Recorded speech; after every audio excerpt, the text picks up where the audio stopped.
महाभारत हिंदू का ही नहीं समस्त मानव जाति का ग्रंथ है। इससे प्रत्येक मानव को अच्छी शिक्षा और मार्ग मिल सकता है।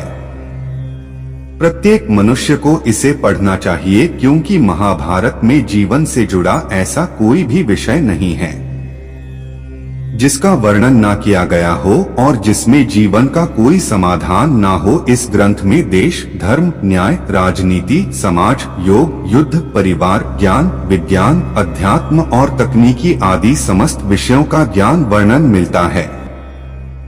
आज की इस पोस्ट में हम महाभारत का ऐसा प्रसंग के बारे बताएंगे जिससे आज का मानव बहुत कुछ सीख सकता है।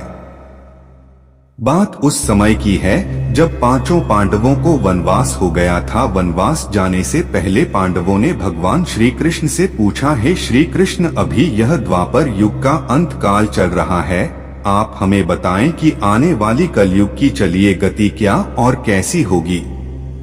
श्री कृष्ण जवाब देते हैं, मैं तुम्हें इसका सीधा सा उत्तर तो नहीं दे सकता, लेकिन हाँ, तुम पांचों भाई वन में जाओ और वन में जो कुछ भी दिखे मुझे आकर बताओ, मैं तुम्हें उसका कलयुग में प्रभाव बताऊंगा। इसके बाद पांचों भाई वन में चले गए। उन्होंने वन में जो देखा वह देखकर आश्चर्यचकित रह गए। आखिर उन्होंने वन में क्या देखा और श्री कृष्ण ने क्या जवाब दिया, यह जानने के लिए इसको अंत तक जरूर सुने।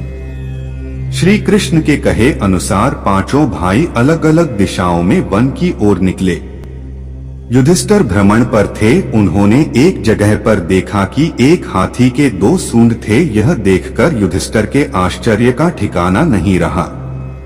अर्जुन दूसरी दिशा में भ्रमण पर थे। कुछ दूर जंगल में जाने पर उन्होंने जो देखा उसे देखकर वह भी आश्चर्यचकित रह गए।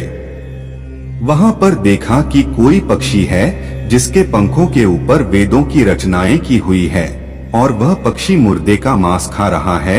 यह दृश्य देख अर्जुन कुछ समझ नहीं पाए। दोनों भाइयों की तरह भीम भी भ्रमण पर थे। उन्होंने जो देखा वह भी आश्चर्यचकित रह गए। उन्होंने देखा कि गाय ने एक बछड़े को जन्म दिया, लेकिन जन्म के बाद में गाय बछड़े को इतना चाट रही है कि उसका बछड़ा लहूलुहान हो गया है। सहदेव भी भ्रमण पर थे तो उन्होंने चौथा आश्चर्य देखा। उन्होंने देखा कि 6 से 7 कुएं हैं जिसमें पानी है और बीच का एक कुआं खाली है। बीच का कुआं काफी गहरा होते हुए फिर भी पानी नहीं है। घोर आश्चर्य हुआ, ऐसे कैसे हो सकता है। नकुल भी भ्रमण पर थे और उन्होंने एक आश्चर्यजनक घटना देख, एक पहाड़ के ऊपर से एक बड़ी सी चट्टान लुढ़कते हुए नीचे आ रही है। वे कितने ही वृक्षों से टकराकर उनको नीचे गिराते हुए वे आगे बढ़ जाती है। विशालकाय वृक्ष भी उस रोक ना सकें। इसके अलावा यह चट्टान कितनी ही अन्य चट्टानों के साथ टकराई, फिर भी वह उसे रोक नहीं सके। अंत में वह एक अत्यंत छोटे पौधे का स्पर्श होते ही स्थिर हो गई। इसके बाद पांचों भाई एकत्रित हुए और शाम को भगवान श्री कृष्ण को अपने अनुभव सुनाए। सबसे पहले युधिष्ठिर ने कहा, मैंने तो पहली बार 2 सूंड वाला हाथी देखा। यह मेरे लिए तो बहुत ही आश्चर्यजनक था। भगवान श्री कृष्ण कहते हैं, धर्मराज, अब तुम कलिकाल की सुनो। कलयुग में ऐसे लोगों का राज्य होगा जो दोनों ओर से शोषण करेंगे, बोलेंगे कुछ और, करेंगे कुछ और, मन में कुछ और होगा और कर्म कुछ और। ऐसे ही लोगों का कलयुग में राज होगा। तुम कलयुग आने से पहले तक राज्य कर लो। युधिष्ठिर के बाद अर्जुन ने कहा, मैंने जो देखा है वह तो कहीं ज्यादा आश्चर्यजनक था। मैंने देखा कि एक पक्षी के पंखों पर वेदों की रचनाएं लिखी हुई है, पर वह पक्षी मुर्दे का मांस खा रहा है।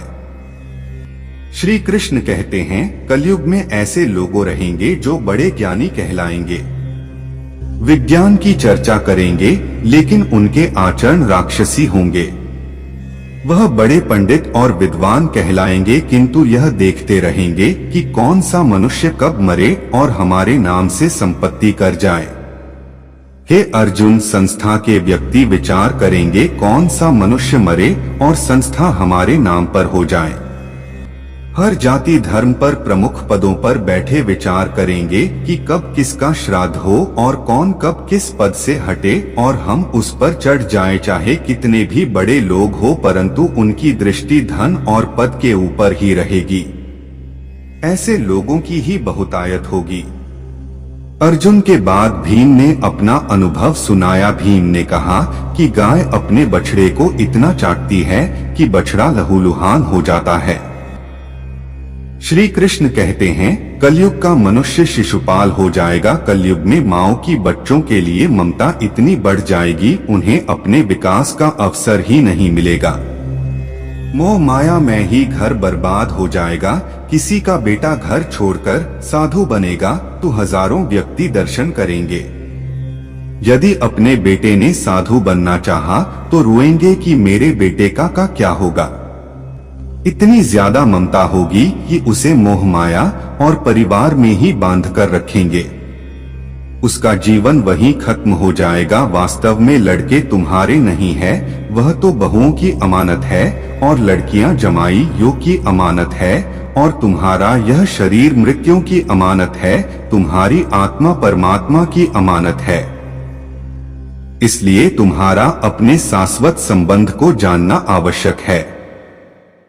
भीम के बाद सहदेव ने पूछा, हे श्री कृष्ण, मैंने जो देखा, मैंने यह देखा कि 5-7 बड़े कुओं के बीच एक गहरा कुआं बिल्कुल खाली है, जबकि ऐसा संभव कैसे हो सकता है।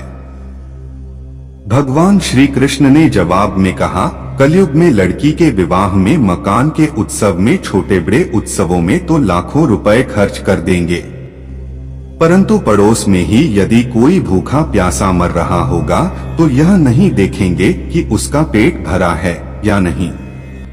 उनका अपना ही सगा भूख से मर जाएगा, उसे देखते रहेंगे। और दूसरी ओर मौज मदिरा, मांस भक्षक, सुंदरता और जश्न में पैसे उड़ाएंगे, किंतु किसी के 2 आंसू पोंछने में उनकी रुचि ना होगी। कहने का तात्पर्य यह है कि कलयुग में अन्न के भंडार होंगे, लेकिन लोग भूख से मरेंगे। सामने बंगले में ऐशो आराम चल रहे होंगे, लेकिन पास की झोपड़ी में आदमी भूख से मर जाएगा। एक ही जगह पर असमानता अपने चरम पर होगी।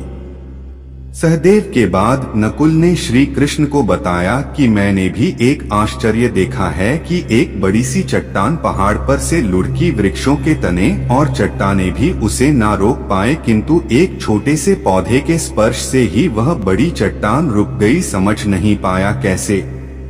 श्री कृष्ण ने कहा, कलयुग में मानव का मन नीचे गिरेगा, उसका जीवन पतित होगा। यह पतित जीवन धन की शिलाओं से नहीं रुकेगा, ना ही सत्ता के वृक्षों से रुकेगा, किंतु हरि नाम के एक छोटे से पौधे से, हरि कीर्तन से मनुष्य जीवन रूपी पौधे का पतन होना रुक जाएगा।